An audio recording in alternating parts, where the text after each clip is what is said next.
Bed east Lanka news சேனலுக்கு உங்களை வரவேற்கின்றேன். நான் டாக்டர் ஹாதி. எங்களோட மண்டூர் ஃபார்மில் வந்து நான் சொல்லியிருந்தேன் ஏற்கனவே வந்து ஒரு நாள் குஞ்சுகள் பொறிக்கப்பட்டு அது ஒரு நாள் குஞ்சுகளாக விற்கப்படாமல் ஒரு மாத குஞ்சுகளாக வளர்க்கப்பட்டு அதுக்கு பிறகு வந்து அவை வந்து பண்ணையாளர்களுக்கோ அல்லது பொதுமக்களுக்கோ அவை வந்து இஷ்யூ பண்ணப்படுது என்று சொல்லியிருந்தேன். இன்றைக்கு நாம் அந்த கோழி குஞ்சுகள் முதலாவது பேட்ச் வந்து இன்றைக்கு 29 வெளியாகுது வந்து. அடுத்தது வந்து அந்த குஞ்சுகளை அவங்க எப்படி மண்டூர் ஃபார்மில் வச்சு வளர்த்தாங்கன்றதையும் கொஞ்சம் பார்ப்போம் வந்து. அதுக்கு பிறகு நம்ம இன்றைக்கு அந்த இஷ்யூ ஆகிற கோழி குஞ்சுகள விவரத்தையும் பார்ப்போம் வந்து. இது ஒரு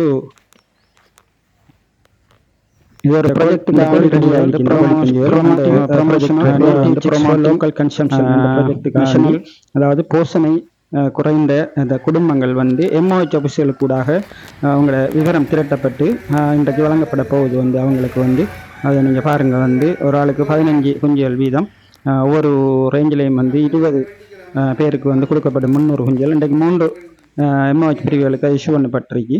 அது சம்பந்தமாக பார்ப்போம் வாங்க. இந்த கோழி குஞ்சுகள் எப்படி வளர்த்தாங்கன்னு சொல்லி பாருங்க. இந்த கோழி குஞ்சுகள் வந்து அந்த அடைகாக்கிற இயந்திரம் இன்குபேட்டர்ல இருந்து எடுக்கப்பட்டு இந்த ப்ரூடிங் கேஜஸுக்கு, அதாவது இந்த கோழி குஞ்சுகளை ப்ரூட் பண்ணக்கூடிய இடத்துக்கு கொண்டு வந்திருக்காங்க வந்து. இந்த ப்ரூடர்ஸ் தயார் பண்ணப்பட்டிருக்கு. இந்த ப்ரூடர்ன்னு சொல்கிறது நீங்கள் பார்க்கலாம் வந்து வளைத்து காட்டாலான வளையம் வைக்கப்பட்டு அந்த வளையத்துக்குள்ளே வந்து நியூஸ் பேப்பர்ஸ் கடதாசிகள் போடப்பட்டு அதுக்கு மேலே வந்து ஆண்குஞ்சுகள் விடப்படுது வந்து. இங்கே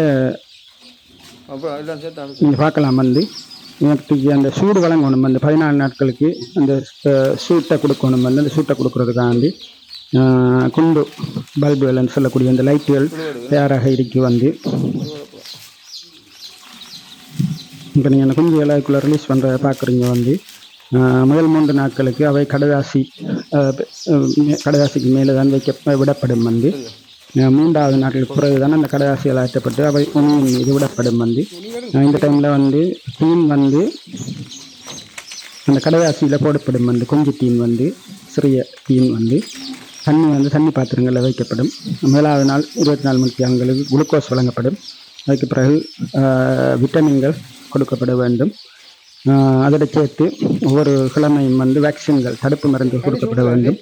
அந்த வேக்சின்கள் விவரத்தை நான் சொல்கிறேன் வந்து. என்னென்ன கொடுத்துருக்காங்க, என்னென்ன நீங்கள் பண்ணையாளர்கள் கொடுக்கணும், அந்த விவரத்தை நான் சொல்கிறேன் வந்து கடைசியில் உங்களுக்கு. இப்போ அவங்க வளர்க்குற முறையை பாருங்கள் வந்து. இதுக்குள்ளே இப்போ கோழி குஞ்சலை விட்டுட்டாங்க வந்து. இதில் வந்து கிட்டத்தட்ட ஒரு 450 குஞ்சுகள் ஒரு வளையத்துக்குள்ளே விட்டுருக்கு. இன்றைக்கு 950 குஞ்சுகள் பெருக்கிருக்கு வந்து. இப்போ 2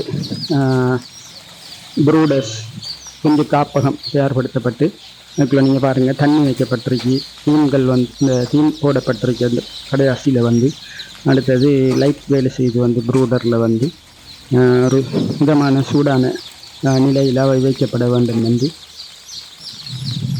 குஞ்சுகள் ஓடி திரிகிறத நீங்கள் பார்க்கலாம் வந்து.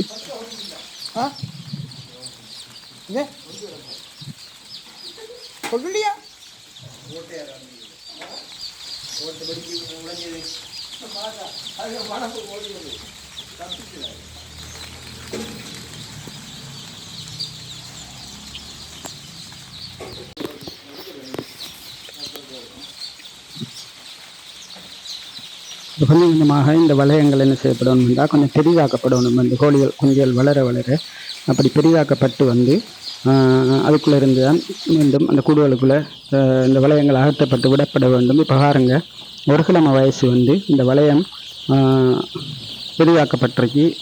குஞ்சுகள் வந்து உணியில் விடப்பட்டிருக்கு. தீன் தண்ணி பாத்திரங்கள் வைக்கப்பட்டிருக்கு. குஞ்சுகளும் வளர்ந்துட்டு வந்து 1 கிழமை குஞ்சுகள் வந்து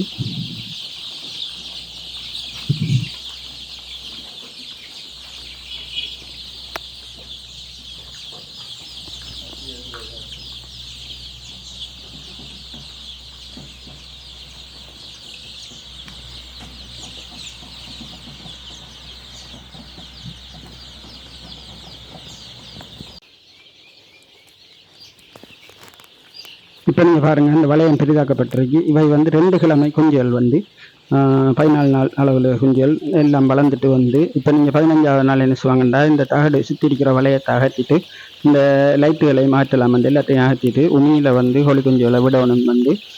அவைக்கு தீன் தண்ணி பாத்திரம் வேறு வைக்கணும் வந்து நீங்கள் விளையம் அவசியம் இல்லை, சூடு கொடுக்க வேண்டிய அவசியமும் இல்லை, வந்து வெப்பம் கொடுக்க வழங்க வேண்டிய அவசியமும் இல்லை.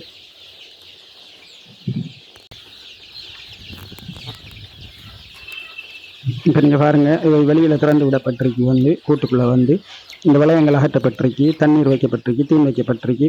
இரவையில் கொஞ்சம் வெப்பம் கொடுக்கணும், வந்து அந்த வெப்பம் கொடுக்கறதுக்காக வேண்டி அவை வைக்கப்பட்டிருக்கு. வந்து பகலையில் வெயில் காலத்தில் வந்து வெப்பம் கொடுக்க வேண்டிய அவசியம் இல்லை. குளிர்காலம்னு சொன்னால் மழை காலம் என்றால் தான் பகலையிலையும் வெப்பத்தை கொடுக்கணும். வந்து வீட்டுக்கு இரவையில் மட்டும் கொஞ்சம் வெப்பம் கொடுத்தா போதும். வந்து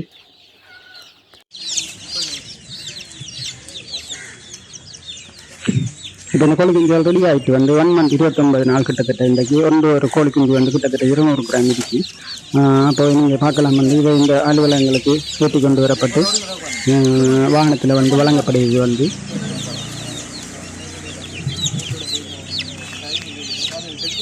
இந்த வழிபாட்டுக்காண்டி நாங்கள் ஒவ்வொரு எம்ஓஹெச் பிரிவுலையும் இல்லை எம்ஓஹெச் அவங்களை வர சொல்லியிருந்தோம். வந்து சில இடங்களுக்கு எம்ஓஹெச் வந்திருக்காங்க, சில இடங்களுக்கு அவங்களோட பிரதிநிதிகள் அனுப்பியிருக்காங்க.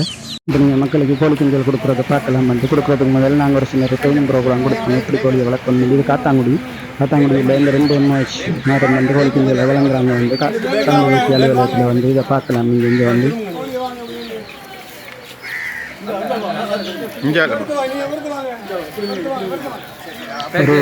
ஒரு ஒரு பெனிஃபிஷரிக்கு, அதாவது ஒரு பயனாளிக்கு வந்து 15 குஞ்சுகள் வீதம் வழங்கப்படுது, இலவசமாக வழங்கப்படுது. இதில் முக்கியத்துவம் என்னென்னு சொன்னால், இந்த குஞ்சுகள் அவ்வளவு இலவசமாக வழங்கப்படுது. வந்து ஒரு மாத வயசுடைய குஞ்சுகள், ஒரு நாள் குஞ்சுகளை கொடுத்தா அவங்க வளர்க்குறது கஷ்டம் என்பதற்காக வந்து ஒரு மாத குஞ்சுகளாக கொடுக்கப்படுது. வந்து அவங்களுக்கு பராமரிப்பு முறை சொல்லிக் கொடுக்கப்படுது. வந்து இது வந்து இலவசமாக கொடுக்கப்படுது. கிட்டத்தட்ட 800 ரூபா பெருமையான கோழி குஞ்சு.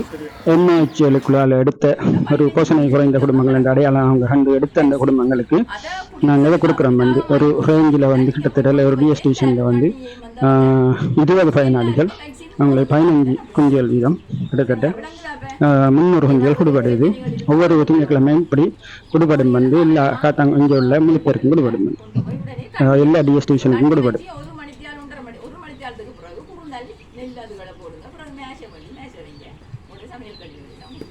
இது வந்து 680 அலுவலகம். இந்த பிஹெச்ஐ வந்திருக்கிறாரு, பார்க்கலாம். நீங்கள்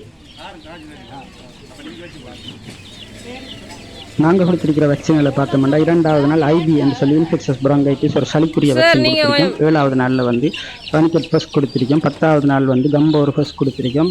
19வது நாள் வந்து கம்போர் செகண்ட் திருப்பி கொடுத்திருக்கோம். கம்போர் வந்து 24வது நாளில் வந்து ராணிக்கெட் செகண்ட் கொடுத்திருக்கோம். இப்போ இதை கொண்டு வர ஆக்கள் நீங்கள் என்ன செய்யணும்னு சொன்னால், ஃபவுல் பாக்ஸ், அதாவது அம்மைக்குரிய தடுப்பூசி 35வது நாளும் 3வது மாதத்திலையும் அம்மைக்குரிய தடுப்பூசி நாங்கள் கொடுத்திருக்கிற வேக்சின்களை பார்த்து தொடர்பு வந்து செய்து கொள்ளலாம். வந்து அடுத்து வந்து ராணிக்கெட் செகண்ட் ஒவ்வொரு 3 மாதமும் ராணிக்கெட் செகண்ட்ங்கிற வேக்சினை கொடுத்துக்கிட்டே இருங்க. நீங்கள் வந்து இப்போ நாங்கள் வந்து இதுகளுக்கு விட்டமின் கொடுத்திருக்கோம், குளுக்கோஸ் கொடுத்திருக்கோம்.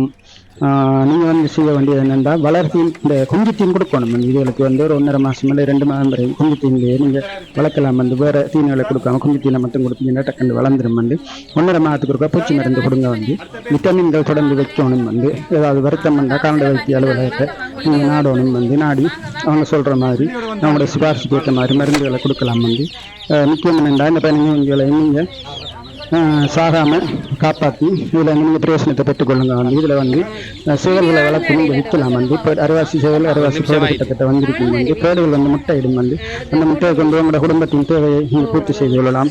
உங்களோட பிள்ளைகளை கொடுக்கலாம். வந்து இந்த விதமான முட்டைகளை நீங்கள் விற்பனை செய்யலாம். அந்த ஒரு வருமானமாக இருக்குங்க. நன்றி. இது வந்து கொக்கட்டிக்கோலை அலுவலகம்.